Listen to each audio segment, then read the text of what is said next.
আর মৌলানা আহমদ সাদিক মাহমুদ সাহেবের জন্য দোয়া করবেন, আল্লাহ তাআলা যেন পুত্র সন্তান দেন। আমার মা বারবার বলতেন, দরবেশানে কাদিয়ান শোনার সাথে সাথে বলেছেন, ये बात है पहले क्यों नहीं बताया, हम दुआ करेंगे। আর ওই বছরই আল্লাহ তাআলা সাকিবকে দিয়েছেন। দোয়ার নিদর্শন আহমদিয়া জামাতের বৈশিষ্ট্য। আমরা হারিয়ে বসে আছি, অথচ আল্লাহ তাআলা দেওয়ার জন্য প্রস্তুত। হযরত মুহাম্মদ সাল্লাল্লাহু আলাইহি ওয়াসাল্লামের এই যে অনুসারী দাস এসেছেন এই যুগে, তিনি আমাদেরকে শিখিয়েছেন দোয়া করো এবং কবুলিয়তের নিদর্শন দেখো এবং আল্লাহর অস্তিত্বের জীবন্ত প্রমাণ লাভ করো। দোয়ার চেয়ে সহজ পন্থা নাই আল্লাহকে জানার এবং চেনার, আল্লাহকে কাছে টানার। এই জন্যই তিনি বারবার উল্লেখ করেছেন ইসলাম ধর্মের বৈশিষ্ট্য, এই ধর্মে আল্লাহর নৈকট্য লাভ হয় এবং আল্লাহর জীবন্ত নিদর্শন লাভ হয়।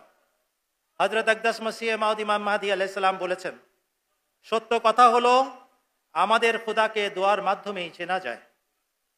হযরত আকদাস মসিহ মাউদ আলাইহিস সালাম বলছেন, সত্য কথা হলো আমাদের খোদাকে দোয়ার মাধ্যমেই চেনা যায়।